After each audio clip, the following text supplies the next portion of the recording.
दोस्तों आप लोग ने कभी बचपन में ग्लूकॉन डी तो पिया ही होगा। बचपन में क्या अभी भी पीते ही होंगे। दोस्तों आप लोग ने ऐसे देखा है कि ग्लूकॉन डी आप लोग ने पी, भारी भरकम काम वाम करके आए, ग्लूकॉन डी पी और आप लोग को तुरंत से एनर्जी मिल गई, ताकत मिल गई, ठीक है, दोबारा से काम करने के लिए आप रेडी हो गए। बट क्या आप लोगों ने कभी ये सोचा है कि यार हमें ग्लूकॉन डी पीते हैं और 15-20 मिनट बाद हमें इतने इंस्टेंट से एनर्जी कैसे मिल जाती है। माने कि पी तो लिया बट एनर्जी मिली कैसे। यानी कि आप लोग ये समझते होंगे कि यार ग्लूकॉन डी इतना तो मतलब है कि ग्लूकोज से रिलेटेड है, ग्लूकोज से हमें एनर्जी मिल गई, बट मिली तो मिली कैसे। ठीक है, तो आज की वीडियो में मैं आप लोग को प्रॉपरली यही एक्सप्लेन करने जा रहा हूँ। नमस्कार दोस्तों, welcome back to my YouTube channel iconic pharmacy. मेरा नाम है आयुष जैन और मैं लेकर आ गया आप लोग के लिए एक और नया जबरदस्त वीडियो। तो चलिए शुरू करते हैं।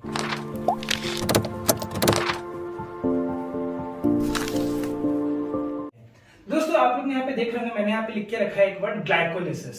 ठीक है, ये वर्ड आप लोगों ने शायद से 11th-12th में सुना होगा और शायद से आप लोग ने बायोकेमिस्ट्री वगैरह में भी देखते ही होंगे। ठीक है, अब यहाँ पर जो यहाँ पे मैंने लिख के रखा है ग्लाइकोलिसिस, इसका मतलब क्या होता है। और मतलब जानने से पहले हम बता दें तो आज की वीडियो में हम बेसिकली इसकी डेफिनेशन और इसकी टर्मिनोलॉजी पर देखेंगे। ठीक है, साथ साथ इसके नेम्स वगैरह में देखेंगे और जो मेन हमारे जिसमें से मैंने यहाँ पे टिक मार्क करके रखा है, यानी कि इसका प्रॉपर इसका पाथवे, उसके बारे में हम इसके बारे में प्रॉपरली जानेंगे। ठीक है, तो चलिए शुरू करते हैं। तो यहाँ पे आप लोग अगर मैं सबसे पहले स्टार्ट करूं डेफिनेशन और टर्म्स से। ठीक है, मैंने यहाँ पे लिख के रखा है जैसे कि ग्लाइकोलिसिस। तो ग्लाइकोलिसिस वर्ड को अगर हम लोग ब्रेक डाउन करें तो यहाँ पे ग्लाइको का मीनिंग होता है ग्लूकोज। ठीक है, और यहाँ पे लिसिस का मीनिंग होता है ब्रेकडाउन। ठीक है, यानी कि ग्लाइकोलिसिस यानी कि ग्लूकोज का ब्रेकडाउन होना। ठीक है, क्यों। अब अगर मैं इसको बोल रहा हूं क्यों होएगा ब्रेकडाउन, तो उससे हमारी यहां पे मेनली डेफिनेशन निकल के आती है, वो है it is the process of breakdown of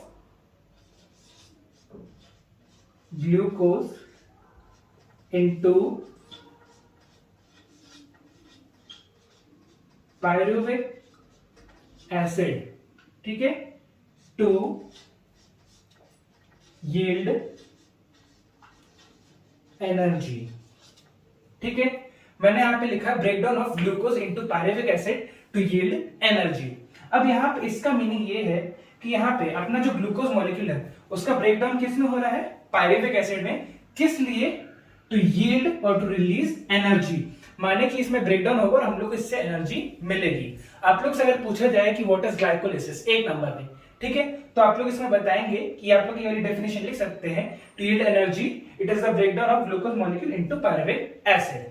ठीक है, अब यहाँ पे मैं आप लोग को पहले से बता दे रहा हूँ, यहाँ पे मैं जितने जितने जगह पे एसिड लिखते जा रहा हूँ उसमें आप लोग वहां पे एट भी लगा सकते हैं, यानी कि जैसे पायरुविक एसिड है तो उसको पायरुवेट बोल सकते हैं, ग्लिसरिक एसिड है तो उसको ग्लिसरेट बोल सकते हैं, दोनों का मीनिंग एक ही होता है। ठीक है, ये तो हो गई इसकी प्रॉपर डेफिनेशन। अब इसके अलावा अगर मैं आपको कुछ और टर्म्स बताऊं तो वो क्या रहेंगे, वो रहेंगे एटीपी, एडीपी और एनएडी। ठीक है, ये तीनों चीज लिखी है। अगर आप लोग ने मेरे पिछले वीडियोस प्रॉपरली देखे होंगे, ठीक है, तो आप लोग ने उसमें देखा होगा एटीपी का मीनिंग होता है एडेनोसिन ट्राई फॉस्फेट। ठीक है, एडीपी का मीनिंग होता है एडेनोसिन डाइफॉस्फेट। ठीक है, यहां पे एक हमारा कम हो गया, हमारा ट्राई से यहां पे डाई हो गया। और ये जो है हमारा एनएडी, इसको आप लोग वीडियो में आगे बढ़ने पर देखेंगे। इसका फुल फॉर्म है nicotinamide adenine dinucleotide. ठीक है, ये होता है एनएडी का फुल फॉर्म। आप लोग को ये सारे तीनों चीजें प्रॉपरली याद रखनी है, क्योंकि अगर आप लोग ये याद नहीं रखेंगे, मान लीजिए कभी कभी पूछ भी लेते हैं एमसीक्यू वगैरह में कि इसका फुल फॉर्म क्या होता है, अगर आपने किया तो आपके मार्क्स, ऐसे अगर प्रॉपरली अटेम्प्ट नहीं किए तो आप लोग के मार्क्स कट सकते हैं। ठीक है, ये हो गए इसके रिलेटेड कुछ फुल फॉर्म्स और ये थे हमारे टर्म्स। ठीक है, अब आपको मैं बताता हूं कि ग्लाइकोलिसिस ने बनाया क्या था, या फिर ग्लाइकोलिसिस किसने बनाया था। ठीक है, तो ग्लाइकोलिसिस का अगर हम लोग अल्टरनेटिव नेम देखें, ठीक है, तो इसको मेनली 3 साइंटिस्ट लोग ने मिलकर बनाया था, जिसके कारण हम लोग इसको EMP पाथवे के नाम से भी जानते हैं। ठीक है, अब EMP का आपको फुल फॉर्म बताता हूं। E stands for Embden, M stands for Meyerhof and P stands for Parnas. ठीक है, एम्डेन, मेयरहॉफ, पर्नास। इस कारण से इन 3 लोग ने अपना बनाया था, अपना नाम देने की सबको राइट होती है, तो इन तीनों ने ग्लाइकोलिसिस के पाथवे को प्रॉपरली अपना नाम दिया, तो इसको हम लोग इसलिए EMP पाथवे भी कहते हैं। ठीक है, ये हो गया इसका मेन और या फिर अल्टरनेटिव नेम कह सकते हैं। और अब अगर मैं आपको बताऊं कि ग्लाइकोलिसिस होता क्या है, तो ग्लाइकोलिसिस होता है हमारे सेल के साइटोप्लाज्म पार्ट में। ठीक है, जो हमारे सेल के अंदर में जो हमारा फ्लूइड रहता है, जो उसको कहते हैं, उसको हम लोग साइटोप्लाज्म कहते हैं, उसके अंदर ही पूरी प्रोसेस होती है। ठीक है, so coming to the most important part, last but not the least, वो है हमारा पाथवे। इसके लिए मेरे को यहाँ पे हेडिंग आप लोग के लिए यहाँ पे मिटानी पड़ी। ठीक है, तो यहाँ पे सबसे पहले देखा जाए तो हम लोग लिखेंगे यहाँ पे ग्लूकोज। ठीक है, ग्लूकोज अगर यहाँ पे हमारा स्टार्टिंग प्रोडक्ट है, एंड प्रोडक्ट हमारा पायरुवेट होना चाहिए, यानी कि पायरुवेट एसिड होना चाहिए। ठीक है, अब हमारा जो ग्लूकोज है वो हमारा 6 कार्बन वाला एटम है। ठीक है, ग्लूकोज का आप लोग फॉर्मूला जानते होंगे, बचपन से पढ़ते आ रहे हैं, C6H12O6 कहते हैं। C6 है यानी कि 6 कार्बन वाला एटम है। ठीक है, तो ग्लूकोज है वो हमारा कन्वर्ट होएगा प्रॉपरली ग्लूकोज 6 फॉस्फेट पर। ठीक है, ये भी हमारा मेनली 6 कार्बन एटम होता है। मैं यहाँ पे सिर्फ 6C लिख रहा हूं करके।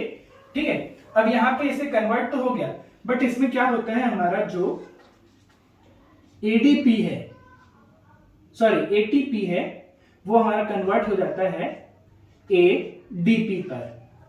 ठीक है, ये होता है हमारा सबसे मोस्ट बिगिनिंग वाला स्टेप। ठीक है, अब इसके बाद जो हमारा ग्लूकोज 6 फॉस्फेट है वो किस में चेंज होएगा, वो चेंज होएगा हमारा फ्रक्टोज 6 फॉस्फेट पर। ठीक है, फ्रक्टोज 6 फॉस्फेट पर हमारा इसमें चेंज हो गया। अब फ्रक्टोज के बारे में आप लोगों ने सुना हुआ है, ये भी थोड़ा सा ग्लूकोज से रिलेटेड रहता है। ठीक है, समझ लीजिए उसका सिबलिंग ही समझ लीजिए उसको, क्योंकि इसका भी फॉर्मूला लगभग सेम होता है। मे भी थोड़ा सा स्ट्रक्चरल चेंजेस हो सकते हैं, बट फॉर्मूला लगभग सेम रहेगा। ठीक है, अब यहाँ पे जो फ्रक्टोज 6 फॉस्फेट है, अब ये फ्रक्टोज 6 फॉस्फेट हमारा कन्वर्ट होता है फ्रक्टोज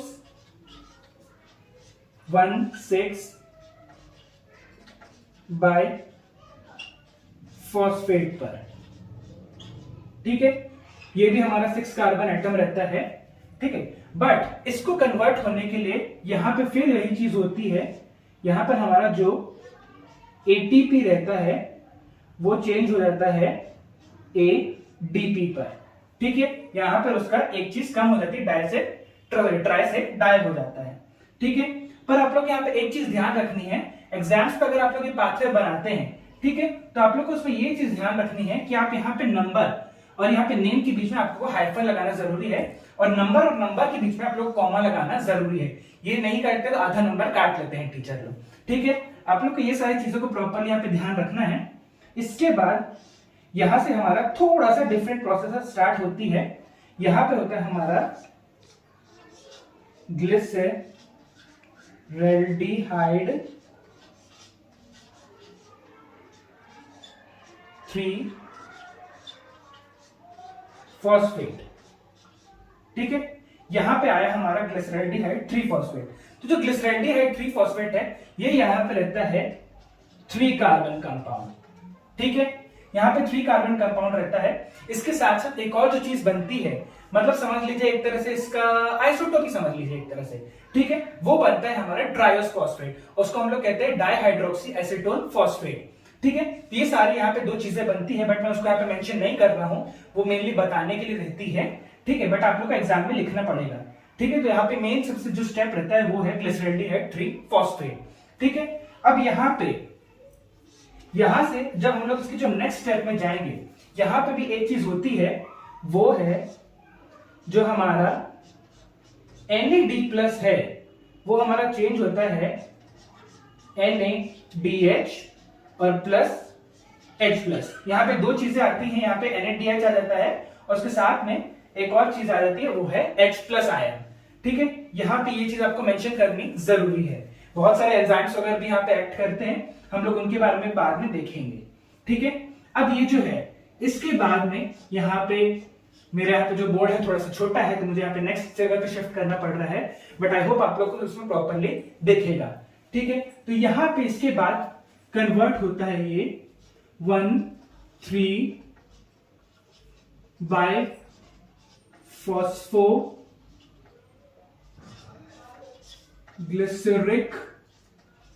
एसिड पर, ठीक है।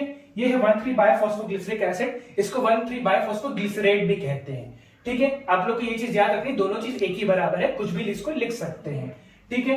यहाँ पे ऐसे जो कन्वर्ट होता है, अब आप लोग को यहाँ पे ध्यान देना है, ये हमारा 3 कार्बन एटम रहता है, बट यहाँ पे ये है, मैं यहाँ पे इसको 2 यहाँ पे ब्रैकेट में लिख दे रहा हूं, ठीक है, क्योंकि यहाँ पे ब्रैकेट में अगर आ जाता मतलब समझ लीजिएगा मल्टीप्लाई, यानी कि यहाँ पे 1,3 बाय फॉस्फोग्लिसरिक एसिड के यहाँ पे 2 मॉलिक्यूल बनेंगे, ठीक है। नोट करने वाली बात है, वहां पे 6 कार्बन था, यहाँ पे भी 3 कार्बन वाले 2 रहेंगे ऐसे, ठीक है, सेम चीज रहेगी। अब 1,3 बाय फॉस्फोग्लिसरिक एसिड के बाद में यहां पे ये कन्वर्ट होएगा 3 फॉस्फोग्लिसरिक एसिड, यानी या फिर 3 फॉस्फोग्लिसरेट पर, ठीक है। ये भी हमारा 3 कार्बन एटम रहेगा और यहां पर भी इसके 2 मॉलिक्यूल रहेंगे, 2 into 3 फॉस्फोग्लिसरेट, ठीक है। अब यहां पे जो ये 2 into 3 फॉस्फोग्लिसरेट है, यहां पे आपका जो ATP था, अब यहां पे हो जाएगा ADP और ये यहां पे बन जाएगा ATP, यानी कि हमारा एनर्जी मॉलिक्यूल यहां पे थोड़ा सा रिलीज हुआ है। एटीपी हम लोग समझते हो, जैसे आप लोगों ने देखा होगा सेल में माइटोकॉन्ड्रिया है, एटीपी रिलीज करता है, powerhouse of the cell बोलते हैं उसको, सेम वही चीज यहाँ पे हो रही है। जब उसका ब्रेकडाउन हो रहा है तो यहाँ पे एटीपी मॉलिक्यूल बाहर आ रहा है, ठीक है। अब ये हमारा जो है 3 फॉस्फोग्लिसरेट, ये चेंज हो जाएगा हमारा 2 फॉस्फोग्लिसरेट पर, ठीक है। ये भी 3 कार्बन कंपाउंड है, यहां पर भी इसके 2 मॉलिक्यूल रहेंगे, ठीक है। अब यहां पे आप लोग को देखना है, एक चीज यहां पे ध्यान रखनी है प्रॉपरली, ये है जो मैंने यहां पे लिखा है 2 फॉस्फोग्लिसरेट, ठीक है, ये रहा यहां पे। चलिए इसको यहां पे मैं ब्रैकेट को यहां पे मैंने गलती से एक चीज को लिख दी थी, इसको भी यहां पे लिख देता हूं, 2 फॉस्फोग्लिसरेट के यहां पे 2 मॉलिक्यूल रहेंगे, ठीक है। नेक्स्ट स्टेप में जो यहां पे रहेगा वो है यहां पे पानी मॉलिक्यूल एंटर करता है, ठीक है। यहां पे आपको H2O लिखना जरूरी है, क्यों? क्योंकि उसकी प्रोसेस के लिए आपको थोड़ा सा पानी यहाँ पे सेल को जरूरी होता है, ठीक है।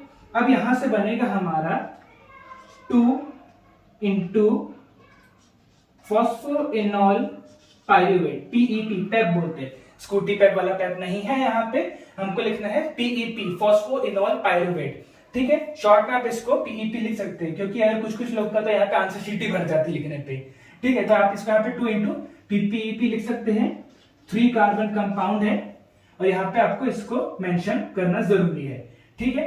और हमारा सबसे लास्ट वाला पार्ट आता है जहां पे हमारी ATP रिलीज होती है ADP से, वो है हमारा 2 into